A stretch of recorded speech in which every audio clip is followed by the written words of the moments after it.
Thank you, Ms. Hector. Mr. Ember Charles, Managing Director, ECTEL. Mr. Sylvester Cadet, ITU Program Officer.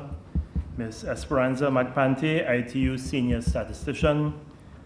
Participants, members of the Government Information Service, ladies and gentlemen, good morning.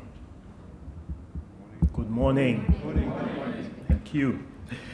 The Government of St. Lucia is pleased to collaborate with the International Telecommunications Union and ECTEL to host this regional training workshop on ITU information and communications technology indicators. At a global knowledge conference in Toronto, Canada in 1997, the then Secretary General of the United Nations, Kofi Annan, said the following, I quote, "The great democratizing power of information has given us all the chance to effect change and alleviate poverty in ways we cannot imagine today. Our task is to make that change real for those in need, wherever they may be. With information on our side, with knowledge or potential for all, the path to poverty can be reversed. The quantity and quality of available information is changing dramatically every day in every country in the world. Citizens are gaining greater and greater access to information too. And perhaps most importantly, the spread of information is making accountability and transparency facts of life for any free government." Kofi Annan concluded his address with the following statement: "What is so thrilling about our time is that the privilege of information is now an instant and globally accessible privilege. It is our duty and our responsibility to see that gift bestowed on all the world's people, so that all may live lives of knowledge and understanding," unquote. Since Kofi Annan gave that speech, we have witnessed impressive growth in information and communications technology, infrastructure, and uptake.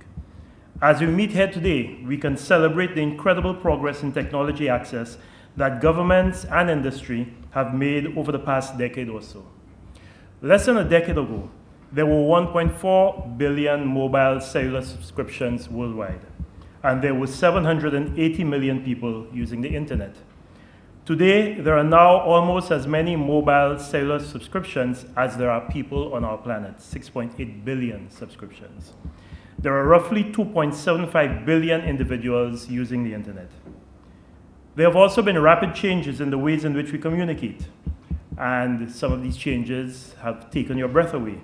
Not too long ago, Windows messaging and MySpace ruled the world. They've now given way to BB messaging, which itself is now giving way to WhatsApp, which if you were following recently, you would note that Facebook bought for a staggering amount of $19 billion. However impressive as this rate of progress is, it should be noted that it still leaves almost 2/3 of the world's population excluded from the benefits ushered in by the tremendous potential of ICTs and the attendant access to information, networks, people, and opportunities for personal, professional, and commercial development. Despite the gains of the last decade, there is still a digital divide.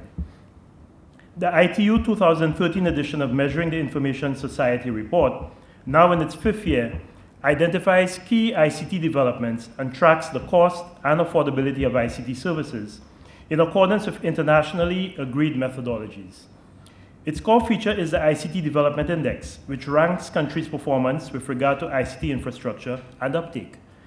The report aims to provide an objective international performance evaluation based on quantitative indicators and benchmarks as an essential input to the ICT policy debate in ITU member states. The 5th edition of the ITU Measuring the Information Society report was launched on 7th October 2013 at ITU headquarters, Geneva, Switzerland. And the information on the Caribbean is quite revealing. Barbados was ranked 29 for 2012, up from 36 in 2011. Antigua and Barbuda ranked 49 in 2012, down from 44th in 2011. St. Vincent and the Grenadines in 2012 ranked 63rd.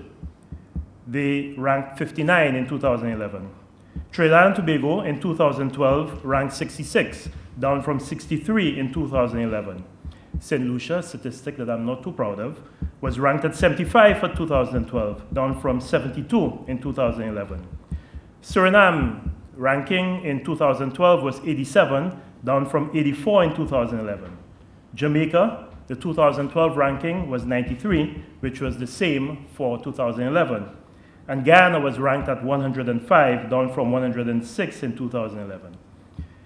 The report shows that ICT uptake remains limited in many developing countries, and particularly in the least connected countries, the LCCs, which is a group of 39 countries home to 2.4 billion people, with particularly low levels of ICT development.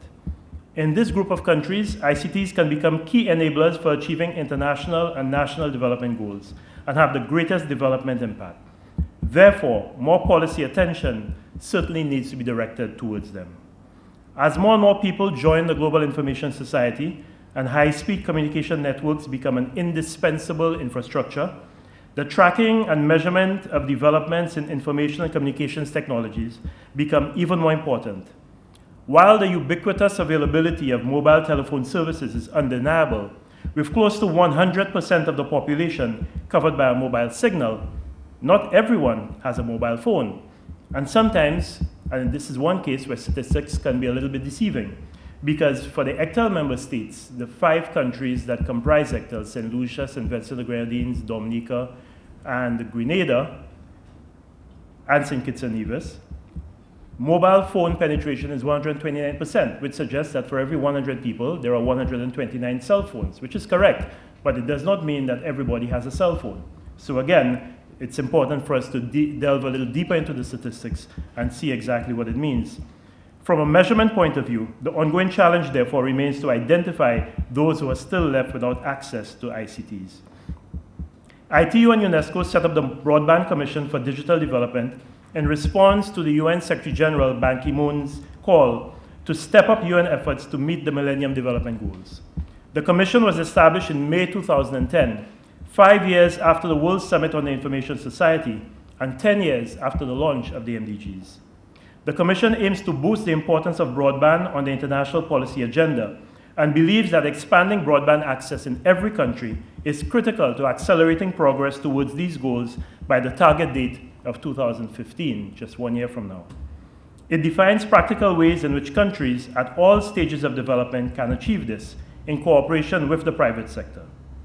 The Broadband Commission for Digital Development has set 4 simple, clearly defined targets, namely, first of all, making broadband policy universal. Secondly, making broadband affordable. Thirdly, connecting homes to broadband. And target number 4, getting people online. This is not just a pipe dream, it is a reality we need to achieve. Here in St. Lucia, we have started to work towards achieving those targets. With the help of the ITU, a broadband policy was developed, which has now been shared with ECTEL in the hope that it can be adopted across the 5 independent member states that comprise the ECTEL union. Affordable broadband, target number 2, however, is proving a little bit more elusive. We have not been able to get the cooperation of our service providers to understand that the challenge is not just to reduce the cost of talk minutes, which seems to be a focus of our service providers. And here in St. Lucia, we have thrown the gauntlet out to our service providers, and we have asked ECTEL to make this a focus. We have to get broadband more affordable in the Eastern Caribbean and in the Caribbean. And not only do we have to make broadband more affordable, but we also have to increase the bandwidth that is made available. I still think it is absolutely ludicrous at this day and age for service providers to be speaking about 1 megabyte and charging $79 for it. And this is something that we cannot accept, and we have to say that enough is enough.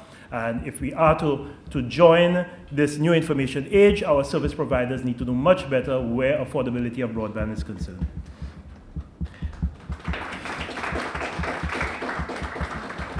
The third target of connecting homes to broadband, again, in St. Lucia, we do have a digital divide. In this part of the country where you are right now, the access penetration of broadband is somewhere in the vicinity of, I think it's 55, 60%. But when you go along the west coast of St. Lucia, in communities like Canaries and Anse-la-Raye and Choiseul and Labrie, it can range anywhere between 13 and 21%. So clearly, we have a job on our hands to make people to give greater access to broadband. What we've tried to do is to provide incentives to service providers for the rollout of 4G LTE, understanding that wireless broadband probably allows us with the lowest hanging fruit to be able to get broadband accessible to everyone. And the final target, getting people online, again, the government has taken steps towards that target by implementing a community access program where we've been establishing community access centers around the island, and we are fortunate to receive some assistance, or we will be receiving some assistance from the ITU in this regard. But also through a World Bank funded project, we will be implementing a virtual island-wide Wi-Fi project, which again should allow us to realize that target. But the vital role of broadband needs to be acknowledged at the core of any post-2015 Sustainable Development Framework to ensure that all countries, developed and in particular developing, are empowered to participate in the global digital economy. I wish to congratulate the ITU on continuing to take a leading role in the development of internationally comparable indicators on ICT infrastructure and ICT access and use by households and individuals. ICTs must be given much greater prominence in the UN's post-2015 development agenda as they are catalysts of broad social and economic development. That will mean setting new goals and new targets and measuring these with new indicators. During the recent Broadband Leadership Summit held in October in Geneva, in conjunction with the ITU Telecom World 2011 Summit, global ICT leaders endorsed ambitious but achievable targets for broadband policy, affordability, and uptake. It is intended that reporting will be done regularly on progress made towards meeting those targets. The data collected by ITU from its membership will provide a key source for the monitoring of these internationally agreed goals and targets. Ladies and gentlemen, without measurement, we cannot track progress or identify the gaps that require our attention. It was H. James Harrington who said, and I quote, "Measurement is the first step that leads to control and eventually to improvement. If you can't measure something, you can't understand it. If you can't understand it, you can't control it. And if you can't control it, you certainly cannot improve it." There is increasing need for accurate and comparable data and statistics on ICT, particularly in our region. In order to take effective ICT policy decisions, it is essential for us as policymakers to have reliable data on access to ICTs, on how ICTs are being used by our citizens, governments, and businesses, and on the impact of ICTs on social and economic development.